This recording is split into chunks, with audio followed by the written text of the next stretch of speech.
to order. I need to appoint a process observer.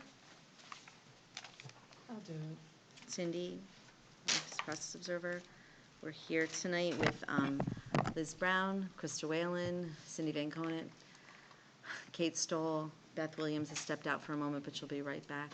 Tom Solon and Holly Babcock, me as the chair of the school board, and then we have Bob Thompson, our assistant superintendent of student services, and Andy Corey, student superintendent. So we have some minutes that we need to accept. We need to approve the minutes. Do we have any agenda adjustments? I'm sorry, I skipped that. Just the one that Gina is unavailable to be here tonight, so we're just going to remove the registration data update, but nothing has really changed. It's still basically an 80-20 split between in-person and remote. In terms of students? Correct. Great. Okay, and at this point we need to approve some meeting minutes. We need to approve the minutes from August 26th, so I need a motion to accept as presented the August 26th Cooperative School Board. Thank you, Tom. Second. Moved by Tom, seconded by Beth. Are there any comments on the minutes? I just wanted to mention I had sent a note to Dawn clarifying that the phrase that's being used is room and Zoom. Okay. So, because she's been sort of guessing what it is, and, Okay. and it will be consistent going forward. Okay, great. Okay, but we don't need to amend. She's going to make that correction Okay. in the final version. Okay, so we don't need to make that. Okay. Okay, everyone was here, so all in favor? 7-0-0. We also need to approve the non-public minutes, so I need a motion to accept as presented the non-public minutes from August 26th. So moved. Moved by Tom, seconded by Beth. I don't think we have any comments on those. No? All those They're in, very well done. all those in favor? 7-0. Okay, do we have any nominations, resignations, anything like that? We do not. Okay, great. So at this point, hold on one second, I have a little speech. At this point, I'd like to open the floor for public input. Public input is an opportunity for the public to comment on a specific agenda item. We accept public comment during the public input portion of the meeting. Once the chair has opened the floor for public input, we need you to state your name and address, address your statements to the board chair, and keep your comments directed towards items on the agenda. This is not a question and answer opportunity for the public. We will be noting your questions and comments, and we'll answer them during the discussion portion of the meeting if we can. We ask that you keep your comments to 2 minutes, and we'll let you know when you've reached that point. And again, challenging times, be respectful. Thank you. Is there public input? Maybe. Clarification. Brooke Arthur, 74 Ridge Road. Great, thanks, Hollis. Brooke. At our meeting, so I had the expectation that there would be a superintendent's update on a superintendent committee regarding.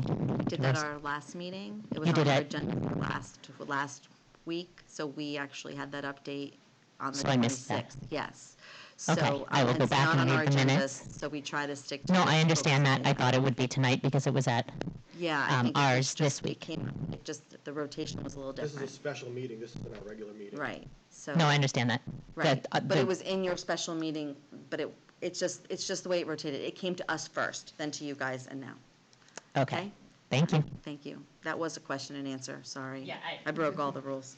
Very efficiently, though. Thanks, Brooke. We'll see you next month. Okay, so is there any more public input? Seeing none, I'm closing the floor to public input.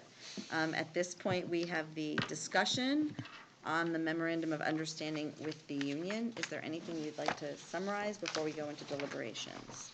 I just wanted to let the folks at home know that this document has been through the Brookline Board, the Hollis Board will be voted on tonight at the Co-op Board, and then depending on that result will be posted in the next day or so on the SAU website for anybody that had questions or concerns about it. The document is a memorandum of agreement.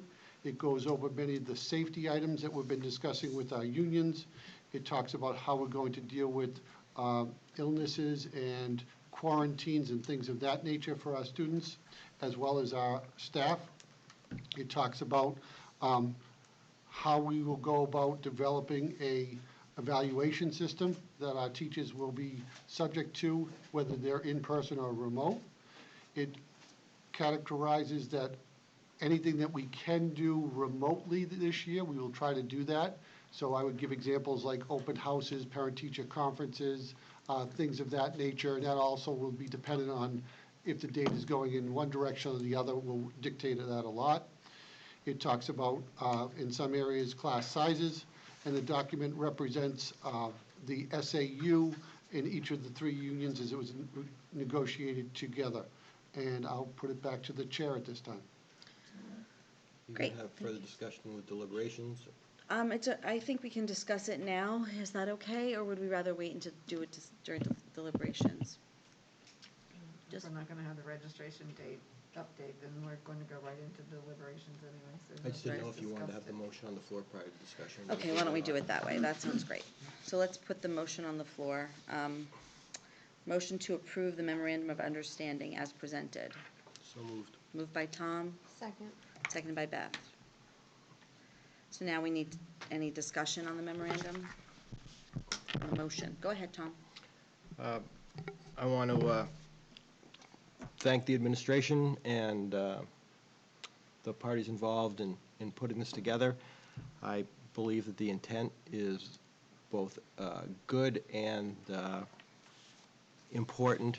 I am going to vote against this because I feel that there were some specifics to it, particularly regarding the co-ops portion of it, that I don't feel adequately swing in favor of the students that are going to be learning remotely. I'm also concerned that I think the timeline, the way it played out, was done strategically in a way that put the board at a disadvantage. And I'm sorry about that. It's close, but it's not something that I can support in its current form. Thank you. Thank you for your input, Tom. Are there any other comments? No? No one? Okay, I just want to take a minute to thank the administration and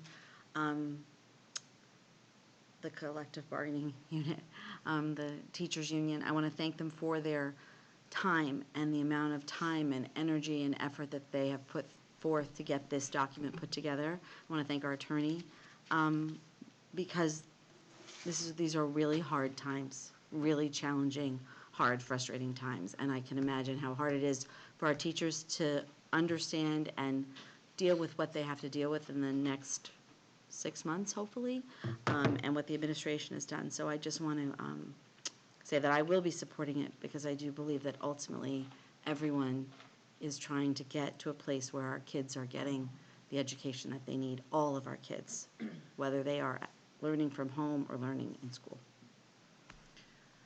Any other comments? Okay, at this point, I'll call for a vote. All those in favor of the motion?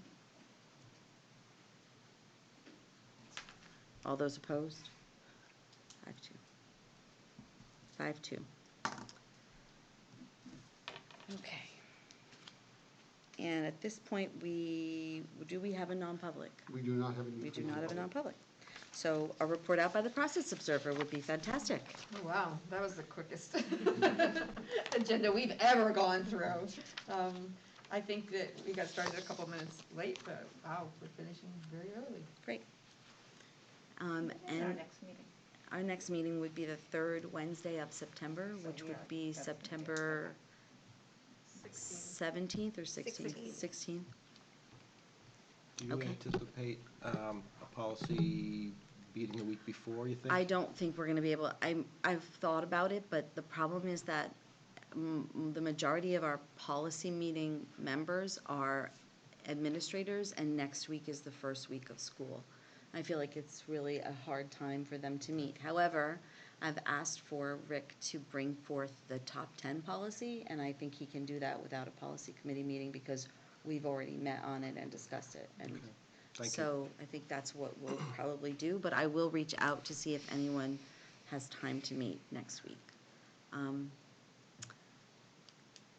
And- Actually, you normally do it on the Monday before. Right, and that's Labor Labor Day, That's and not so even a then, day, yeah. and then Tuesday is Election Day, and then Wednesday's the first day of school. So it's a tricky calendar to work around, and then it puts us in the position of trying to add those to an already pretty packed agenda. So I did ask Rick to do top 10. I will ask him again and check in with him on that, because he said that was ready to go. So, are there any questions, any other comments? Okay, so at this point, we need a motion to adjourn. So moved. Second. Moved by Tom, seconded by Cindy, by Beth, sorry. All those in favor? And we are out.